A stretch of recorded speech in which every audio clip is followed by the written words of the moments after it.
तुमचं पोट जसं लटकल्यासारखं असेल आणि म्हणून तुम्हाला फिटिंगचे कपडे घालायला खूप लाज वाटते किंवा कधी कधी असं वाटतं की आपण प्रेग्नंट आहोत आणि बऱ्याचदा हे जे वाढलेलं लटकलेलं पोट असतं ते प्रेग्नन्सी नंतर डिलिव्हरी नंतर किंवा विशेषतः सिझेरियन नंतर असतं. अशा वेळेला फक्त डाएट आणि व्यायाम करून हे सुटलेलं पोट कमी होत नाही.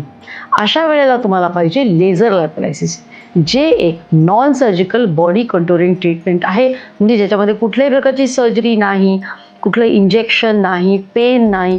1 तासाची ही प्रोसिजर आहे की ज्याच्यामुळे आपण त्वचेच्या खाली, पोटाखाली 2 इंच खाली आपण फॅट जे आहे, आपली जी चरबी आहे ती वितळवतो. याच्यामध्ये कुठलंही तुम्हाला हीटिंग नसतं आणि मग हळूहळू पोटावरची ती चरबी आहे ती कमी व्हायला लागते. त्याच्यावरची जी त्वचा आहे, जी लटकलेली आहे, ती हळूहळू आक्रसायला लागते आणि मग आपल्या पोटाचा आकार हळूहळू अतिशय सुडौल होतो आणि बॉडी आपली टोन दिसायला लागते. जर तुम्हाला तुमचे फिटिंगचे कपडे, आवडते कपडे जर आत्मविश्वासाने घालायचे असतील आणि तुमचं ट्रान्सफॉर्मेशन जर तुम्हाला करायचं असेल तर तुम्ही कॉमेंटमध्ये लिहा फ्री, आणि पहिल्या 5 कॉमेंट्सना आम्ही फ्री लेझर लॅपोलायसिसची ट्रीटमेंट देऊ आमच्या एक्सपर्ट डॉक्टरांबरोबर.